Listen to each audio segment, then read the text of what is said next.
नमस्ते। इस समय मैं खड़ा हूँ बहराइच में छावनी चौराहे के पास और मेरे पीछे एक मूर्ति रखी है। इस समय नवरात्रि का मौसम चल रहा है और ऐसी मूर्तियाँ आपको चारों तरफ रखी हुई दिखाई दे रही होंगी, लेकिन ये मूर्ति जो मेरे पीछे है ये बाकी मूर्तियों से अलग है। आप सोच रहे होंगे कि कैसे ये अलग हो सकती है। तो आमतौर पर आज जो मूर्तियाँ रखी जाती हैं उनको बनाने के लिए प्लास्टर ऑफ पेरिस का इस्तेमाल किया जाता है, उसके ऊपर ऑयल पेंट रंगा जाता है, इसके अलावा तमाम प्लास्टिक की चीज़ों से उसको सजाया जाता है। लेकिन ये जो मूर्ति है इसमें ना तो प्लास्टर ऑफ पेरिस का इस्तेमाल हुआ है, ना ही ऑयल पेंट का इस्तेमाल हुआ है और ना ही किसी ऐसी हानिकारक प्लास्टिक का इस्तेमाल हुआ है जो बाद में जब इसको नदी में प्रवाहित किया जाए तो नदी को नुकसान पहुँचाए। इसको बनाने में मिट्टी के ढांचे का प्रयोग किया गया है, इसके ऊपर खाने वाले रंग से इसको रंगा गया है।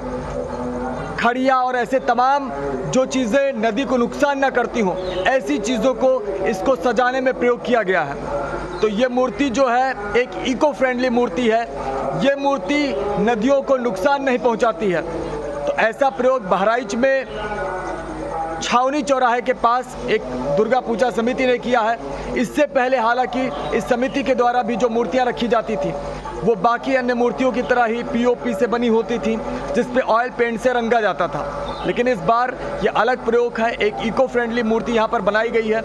इसको बनाने वाले एक मूर्तिकार हैं जिसका नाम है मंटू गोंडा और बहराइच दोनों जगह पर रहते हैं और हर साल तमाम मूर्तियाँ बनाते हैं और उन्होंने इस बार काफ़ी मेहनत करके ये एक इको फ्रेंडली मूर्ति तैयार की है। आमतौर पर इस्तेमाल की जाने वाली ये मूर्तियाँ प्लास्टर ऑफ पेरिस की बनाई जाती हैं। इस पर ऊपर ऑयल पेंट से रंगा जाता है। इसमें काफ़ी ज़्यादा प्लास्टिक आदि का भी प्रयोग होता है।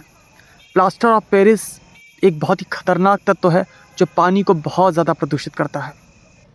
पीओपी में मौजूद तत्व कैल्शियम सल्फेट हीमीहाइड्रेट जो है वो पानी के भीतर घुली हुई ऑक्सीजन जो है डिज़ोल्व ऑक्सीजन उसको कम कर देता है और इससे जलीय जीव मरने लगते हैं।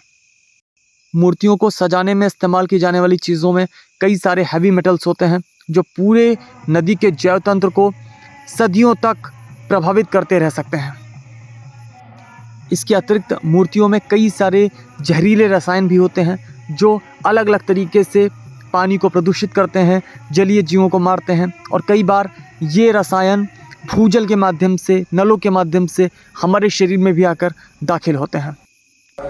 तो हमारे साथ यहाँ पर इस दुर्गा पूजा समिति के एक आयोजक हैं, क्या नाम है भाई साहब आपका? अरुण नाम है। अरुण जी, थोड़ा तेज बोलिएगा। अरुण नाम है भैया। अरुण जी, तो अरुण जी ये जो मूर्ति बनी है इसको बनाने में कौन कौन सी सामग्रियों का प्रयोग किया गया है? इसमें पैरा लगा हुआ है, सुतलियाँ लगी हुई है, बाँस लगा हुआ है, पिलाई लगी हुई है, मिट्टी लगी हुई है और एक आता अस्तर जो होता है वाइट अस्तर वो चढ़ता है।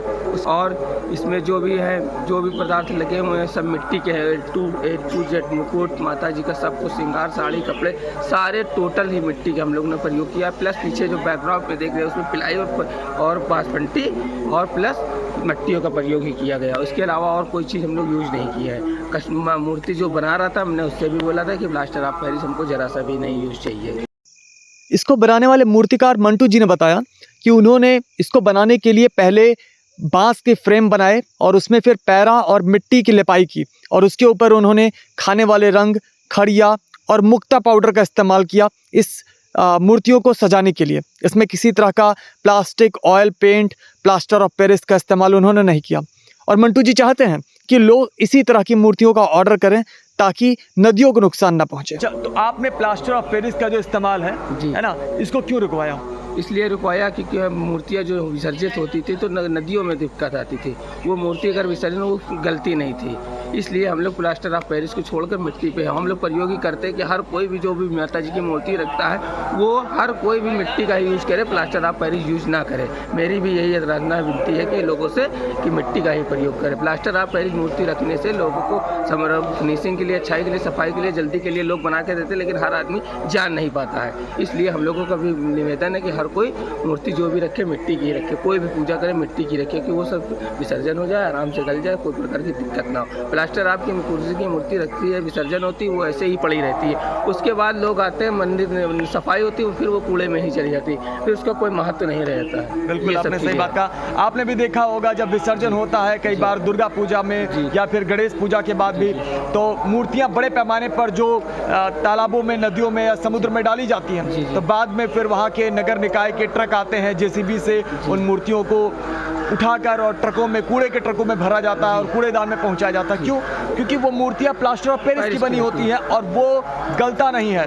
जो प्लास्टर ऑफ पेरिस है ये बायोडिग्रेडेबल नहीं है, मतलब ये जैविक रूप से सड़ता नहीं है, इस वजह से वो यूं ही बना रहता है।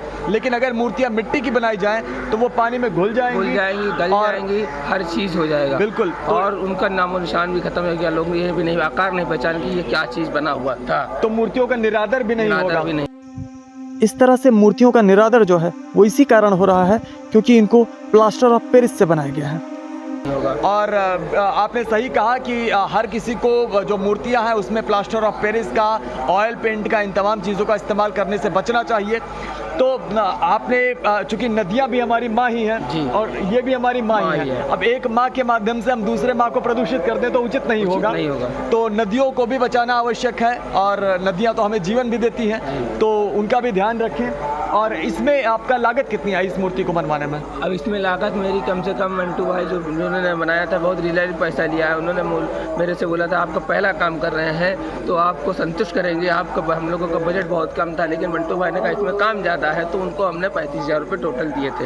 लाने लाए जाने में यहाँ तक कम से कम मेरा 40-42,000 रुपये का खर्चा आ चुका है। और मंटू भाई अपने वहाँ कारखाने में मूर्ति नहीं पेंट किया, उन्होंने कहा कि अरे भाई मैं वहाँ पेंट नहीं करूँगा, आपके दरबार में ही लेकर चलूँगा, वहाँ पे सारा ही काम करूँगा। आपको लोगों को लगे कि इसमें मिट्टी का ही प्रयोग हुआ, लोग ये ना कहें कि प्लास्टर ऑफ पेरिस का प्रयोग। तो 35,000 रुपये आपकी इसका मूल्य पड़ा जी।